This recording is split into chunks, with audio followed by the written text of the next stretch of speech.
sentir no espírito tem que falar mesmo. E foi bastante útil, sim, Ronaldo, todos nós, tudo que a gente fala hoje, porque o propósito está sendo um só. Nós estamos olhando para o mesmo objetivo, e isso é fantástico, né? É como você mesmo diz, fica aquela vontade de falar, vontade de externar tudo isso que a gente está vivendo. E é em cima de tudo isso que vocês estão falando que também aflora essa vontade em mim de participar e acrescentar mais alguma coisa do que a gente está pensando, né? Entendo claramente quando Paulo se refere ao sistema, vejo como Paulo Edson fala o homem da iniquidade, vê como uma pessoa assim, mas nós entendemos que a forma como ele colocou é interessantíssima, é um sistema mesmo. As pessoas estão acreditando na mentira. É o texto que foi lido. Ele colocou um freio para errar, fazer com que as pessoas errem. Até isso é ele quem está fazendo. O texto lá em Romanos, que Paulo leu, versículo 21, se não me engano, ele fala exatamente isso, ele deixou bem claro, ele que põe esse erro, para que erre e creiam na mentira. Então, por isso que eu vejo o crescimento da iniquidade, é exatamente isso. O mal, ele vem desenvolvendo desde o início. Hoje ele é representado como iníquo, é uma maldade, uma desobediência inconsciente. O irmão Benedito costumava dizer assim, é aquela pessoa que sabe que está errada, ainda balança os ombros assim, e daí? Eu estou errado mesmo, qual o problema? Entendeu? Você está errado, meu irmão. Sim, eu estou errado, e daí? Qual o problema? Eu estou errado, eu quero estar errado e eu vou errar. Sabe, é o iníquo, é o desenvolvimento dessa maldade que está de uma forma que ele quer estar certo ou errado. E quer dar razão aos que estão errados também. Então, é esse crescimento dessa iniquidade, né? Outro texto que me veio à mente quando o irmão Paulo Garinho estava falando é exatamente o que Paulo traz para nós lá em Romanos, quando ele mostra Adão e Cristo. No capítulo 5 de Romanos, a partir do versículo 12. Né? Ele mostra de uma forma, assim, um resumo que ele faz, eu creio que do que nós estamos comentando aqui hoje. Né? E por uma ofensa, né? por um homem entrou a morte foi até Moisés, e assim veio a graça também por Jesus. Né? E ele termina o texto no capítulo, no versículo 20, desde o 19, ele diz, pois como pela desobediência de um só homem muitos foram feitos pecadores, assim pela obediência de um, muitos serão feitos justos. Veio, porém, a lei para que a ofensa abundasse, mas onde o pecado abundou, superabundou a graça, para que, assim como o pecado reinou pela morte, também a graça reine pela justiça para a vida eterna, mediante Jesus Cristo, nosso Senhor. Então, é essa visão que nós estamos alcançando dessa transformação, aquilo que foi causado há 6.000 anos atrás, e que a morte imperou por isso, mas também há 12.000 anos veio Jesus e derramou seu sangue ali, ele quis fazer isso, né? por esse amor. Aí lá na frente, no texto lá que Ronaldo trouxe em Efésios, Paulo ora pelos irmãos lá de Éfeso, e ele diz isso para que o amor de Cristo, que excede todo entendimento, alcance vocês. Vocês sejam cheios desse amor de Cristo. E Paulo ele já percebeu, lógico, ele foi ensinado, ele foi instruído por Cristo, então ele tinha essa visão. Ele entendeu com clareza isso aí. E deixou para nós essas questões para a gente perceber isso. Então, esses propósitos que estão pertinentes na nossa mente e preocupa Paulo, né? Preocupa vocês e preocupa todos nós, quando isso se dará? O tempo é agora, é mais um pouco, como é? Sabe, eu vejo que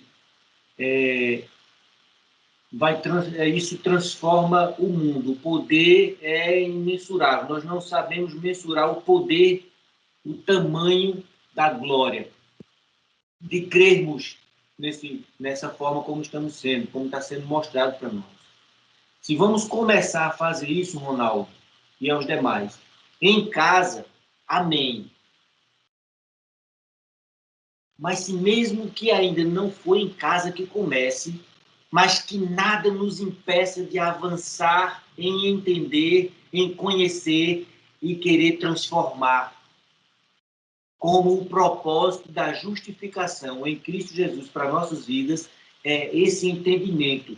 Como disse o texto aqui, pecado veio por um homem e alcançou a muitos, levou a muitos para o pecado. Assim também a graça por um homem alcançou a muitos. É esse muitos que está em questão.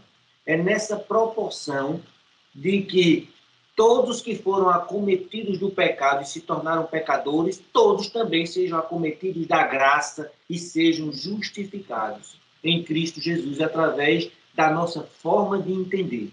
Então, quando a gente entende, eu posso até usar o termo, de uma forma macro, alcançando a humanidade, os nossos não vão escapar. Eles estão inseridos nessa transformação, que começa em nossa casa, porque é uma questão até lógica. Se eu sou transformado com essa visão, os meus filhos estão vendo, papai, isso é aquela loucura, papai está dizendo que é vida eterna, papai está dizendo que o amor que vai transformar as pessoas, papai está ouvindo essas coisas de mim, de nós. Se não for agora, mas eles também são alcançados. Porque está determinado, é o que o texto deixou bem claro para nós. A palavra de Deus está dizendo isso, está garantindo isso para nós. Então, é nessa pegada, nessa vontade, na forma como estamos crendo, irmão, que isso tudo já aconteceu. Na visão de Daniel, isso já foi consumado. O próprio Paulo, ele esclarece isso para nós. Então, temos que crer. É o que nós estamos falando já há algum tempo, é crer. Não é apenas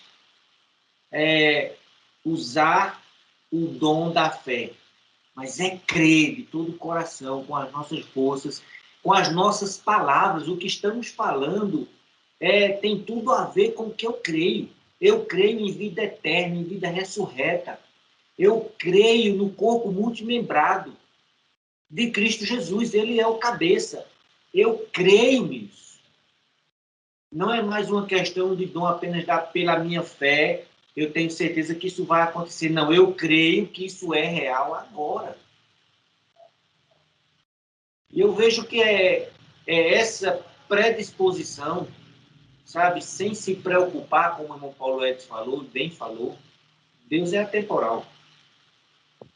Não tem tempo, o tempo é agora. Então, se a gente toma posse agora, pode acontecer agora. É para acontecer agora.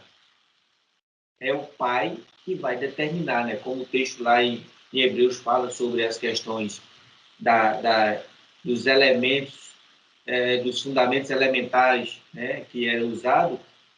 Isso é leite, é coisa, já é fraco, já não se compara com o alimento sólido que estamos alimentando. Mas se o Pai quiser que façamos isso, também a gente faz. Por quê? Porque quem determina o que fazemos, para onde vamos, como estamos pensando, é Ele. Ele está abrindo a nossa mente, Ele está abrindo os nossos olhos, Ele está nos despertando do sono, é Ele. Por isso que nós cantamos, porque dele, por ele, para ele são todas as coisas, né? Como o apóstolo Paulo deixou bem claro. Aí ele fala aqui em Romanos 6, a partir do 21. E que fruto tinhais antes das coisas de que agora vos envergonhais? Pois o fim delas é a morte. Mas agora, libertos do pecado e feitos servos de Deus, tendes o vosso fruto para a santificação e, por fim, a vida eterna. Pois o salário do pecado é a morte, mas o dom gratuito de Deus é a vida eterna em Cristo Jesus, nosso Senhor. Concluindo o que Paulo vinha falando a respeito de Adão e Cristo. Amém. Só que é importante assim, a gente deixar claro assim, as etapas, né? Em Cristo, reconciliação. Né? Em Jesus, né? Reconciliação. E em Cristo, salvação. Pela sua morte, reconciliação. Pela sua vida, né? Salvação. Então, a obra de Cristo, que é universal, é em relação ao Espírito. Né?